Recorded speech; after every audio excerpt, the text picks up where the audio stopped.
to my YouTube channel.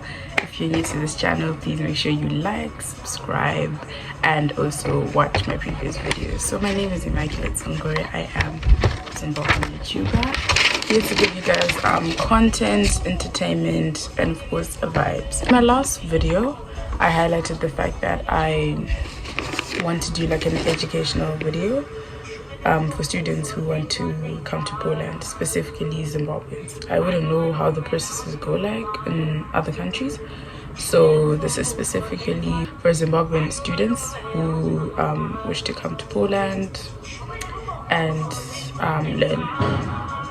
I don't want to be biased and make it like a come to my school type of thing, so I'm gonna try like touch on like all points. So I learn at the University of Information Management and Technology. It's located in Jeju. I'm gonna put the spelling up there.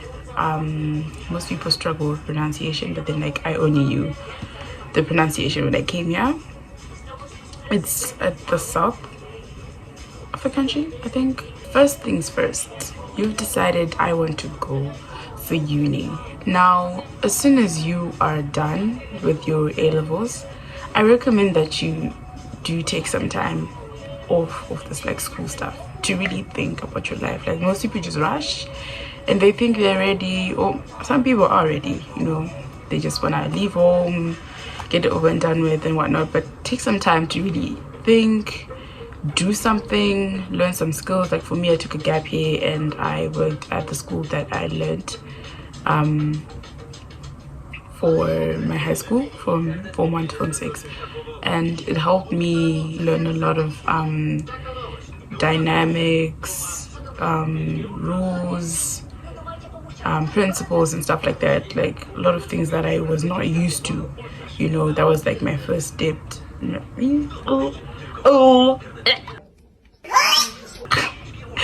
was like my first step towards being an adult, and I really appreciated it, even though most of like the learning process was really ugly. I got to learn a lot. So take some time, take a gap year, think about what exactly you want to do. Talk to your parents, guys. This is the time to be actually getting close to your parents and talking to them in terms of like their budget, you know, if they really are ready to have you like go far, you know, what you want to do, what it's going to do for you after.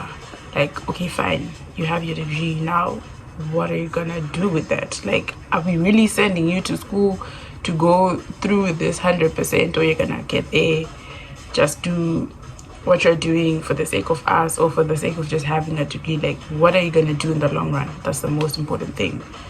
Are you going to do something that's sustainable for you? So talk to your parents, talk about these things. I think almost every day my dad and my mom used to bring it up. They would make me sit down, talk about it. Okay, what are you thinking of doing and whatnot? So originally my combination in A-level was business studies, geography, and global perspectives.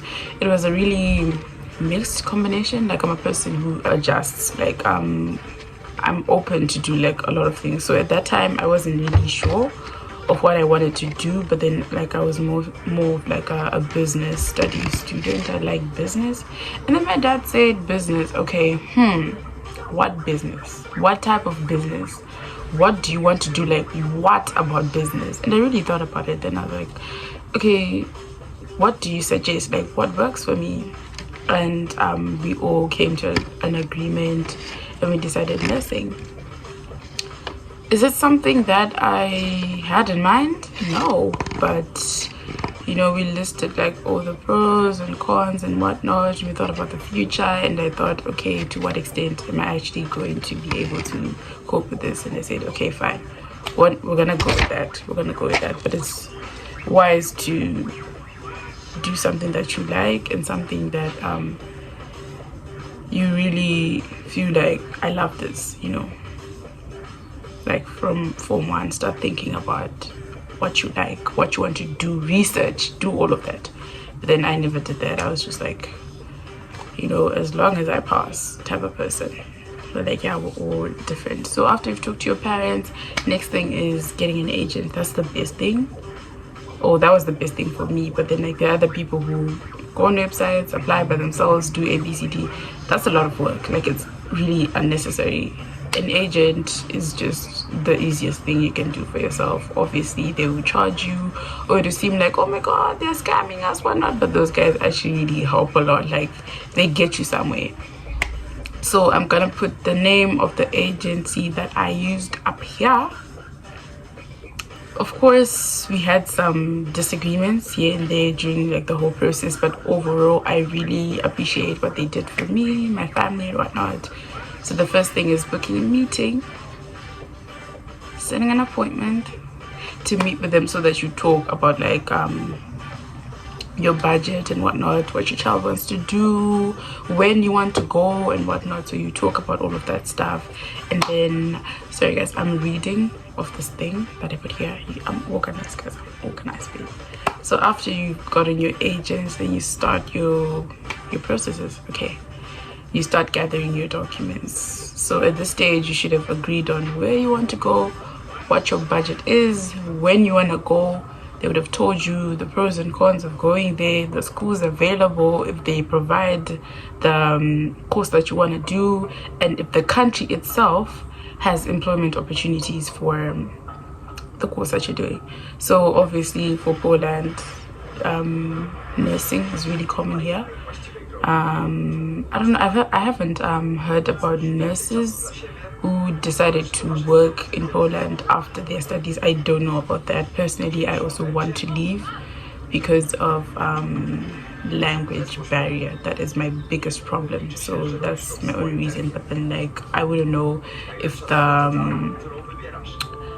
the field of nursing here in Poland is like that like successful or whatnot. But from what I have seen, because they have a very centralized like healthcare system type of thing, it's very much government. Like it gives Zimbabwe, like it gives very much like you know, nursing back at home. But obviously the money that you get here is, you know, better than what nurses would get in Zimbabwe. And if you want to live a basic life, I guess, yeah, it can take you through. It can take you through. So yeah, so after that you're now getting your documents together. So there are three categories that I divided all the stuff into.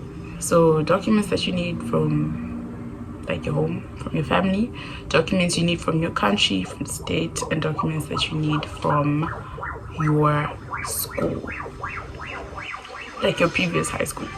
So from your previous high school, you need your transcript, your confirmation that you learned at the school or you were a student at the school, and eligibility form. I don't know if they're the same thing, but yes. And obviously your results, your A-level, O-level, and you know, other certificates that you need from your school.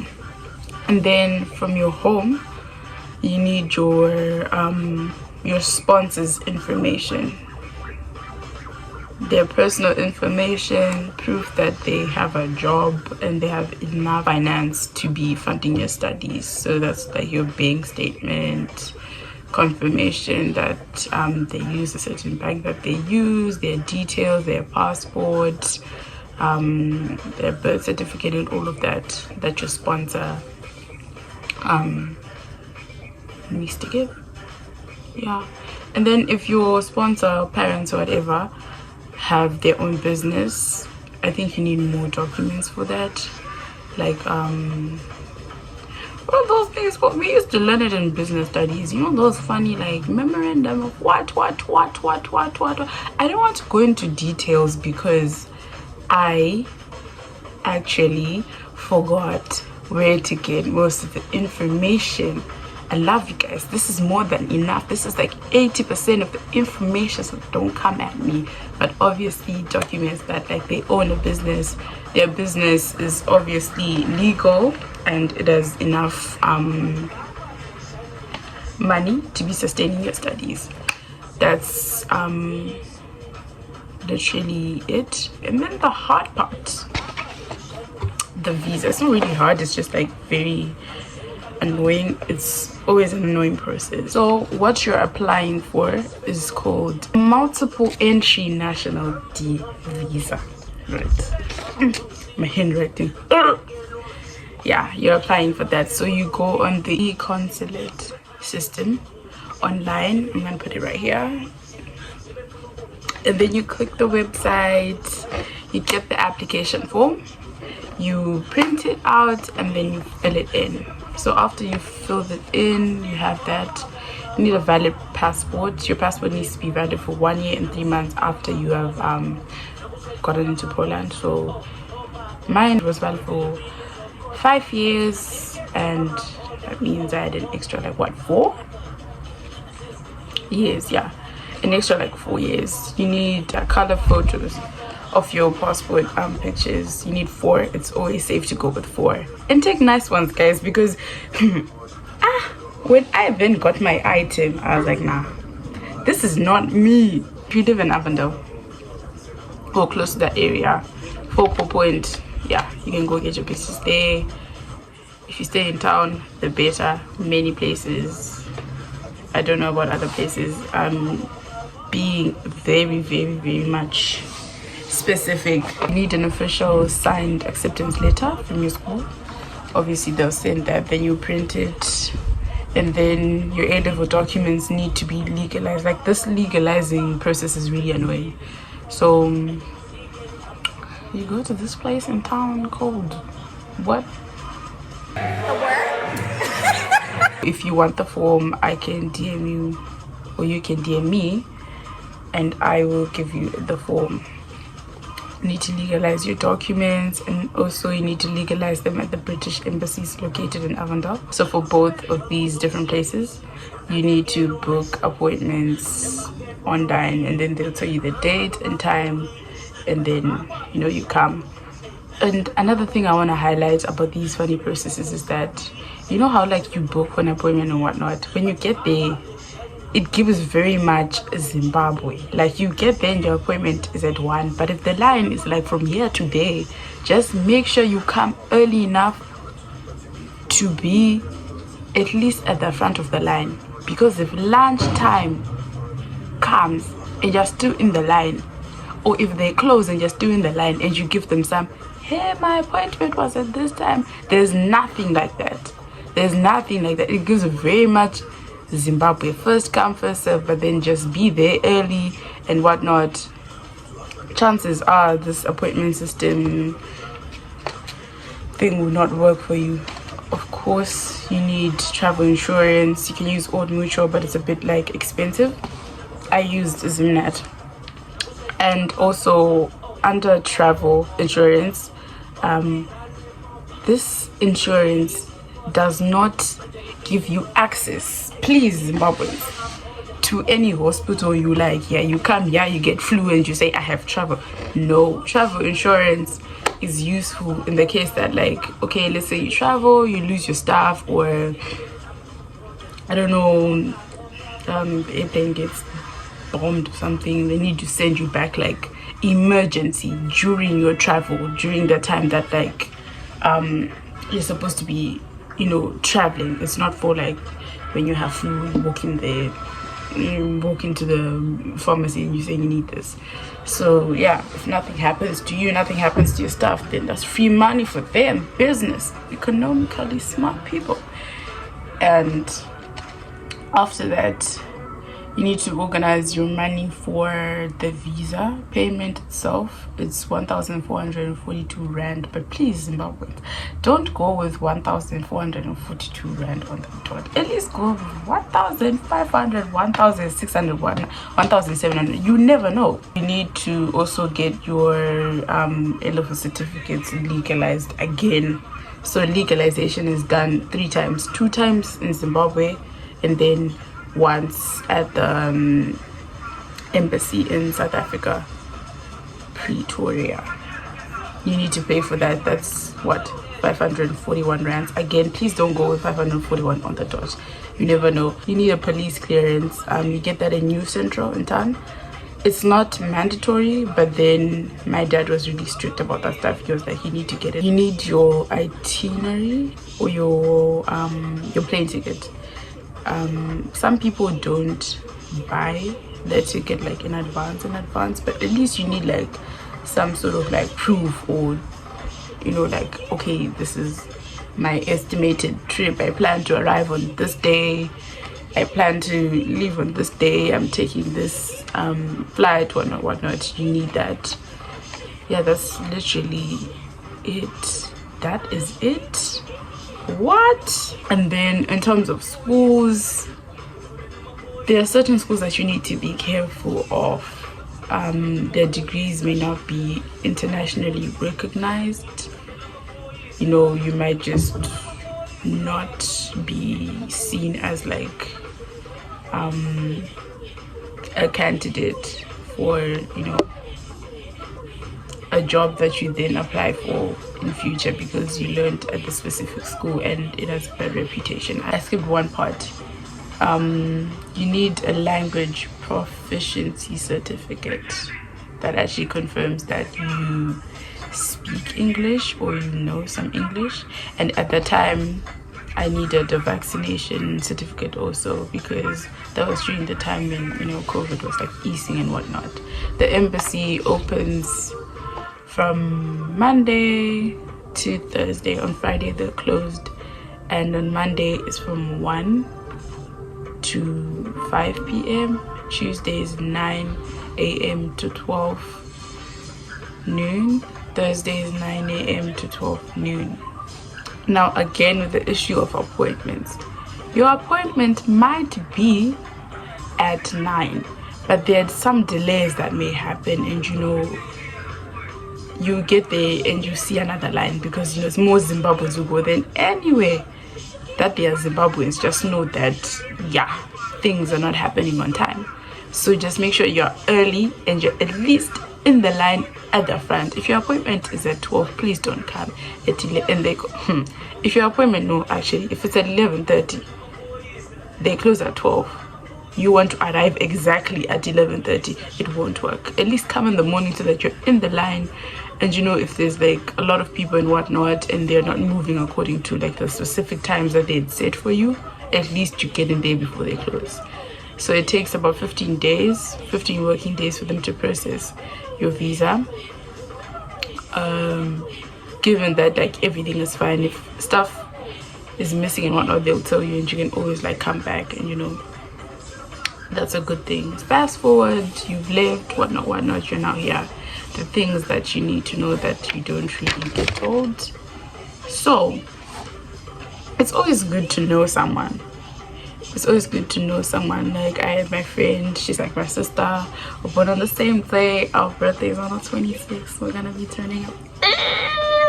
Out of topic, but anyway, it's always good to know someone who can actually like help you, or you know, just like to arrive somewhere and, you know, to see someone waiting there and being, you know, there for you. I didn't have any family here. She was like the only person I had here, and she really helped me, and I really love her so much. The currency used here is zlotys. $1 is equal to, okay, the rate varies. The rates can vary from 3.5, 8, 3.6, 7. If it's great, then 4. Cost of living here is actually quite okay. Like, you can live a cost of life, you know, obviously depending on your parents' budget. You can live a cost of life, also depending on where you are. The most expensive place to stay is Warsaw, because it's the capital. Like these big cities, and maybe probably Gdansk, I don't know, but Warsaw, yeah, in terms of like your rent and like bills and whatnot, it's quite expensive. But then like things like food and whatnot is actually quite affordable. Like I struggle to finish my groceries. I literally struggle to finish my groceries. The city that I am in, it's not a main city, it's a small city. I think it's actually like a village city, but then, you know, obviously in like the city part is like quite developed, but then you find many like village homes outside the city. It's not a main city, but it's quite affordable, you know, in terms of like your accommodation one. But like you can find something that's like really nice, like where I stay, and it's, you know, still like very much affordable. What else? Organization. You need to be organized. I think this is for Europe in general. Like you don't wake up 2 minutes before. If they say the bus is leaving at 11:25, best believe it will leave you. They will see you walking, and if their time says it's time to go now, it's time to go, they will leave you. Especially trains. The most common form of transport is bus. In my city we have bus cards. I don't know if they're for students or for everyone, whatever. We have bus cards, so you can pay for it monthly or per semester and whatnot. So you just get in, tap your funny card, and you can use a bus. In other cities there is no such. Or when you leave my city, your bus card is not valid. In other cities you actually have to adjust to the system that they use there. Other cities there's no such thing as a bus card. You just have to buy the ticket, which should be like 4 or 5 zlotys or less, like $1 or less. It just varies with where you are. Language is a big barrier. I think that's one of the things that is making me struggle. Imagine you have no one to like talk to, like unless if you're around like Zimbabweans or people that you know from your school, you have no one to really like confide in. You know, when you're in shops, you know that you're gonna take longer to interact and communicate with them. Like my city specifically, no one speaks English. Like most of these people don't know English. Like they just don't know. You never feel at home. You always feel like I'm not from here, you know. And another thing also is that like a lot of Zimbabweans come here, Zimbabweans, Nigerians and whatnot. It's not culturally diverse. It's either you're around like a lot of Zimbabweans or you're around a lot of Polish people, Ukrainians and whatnot. It's either that.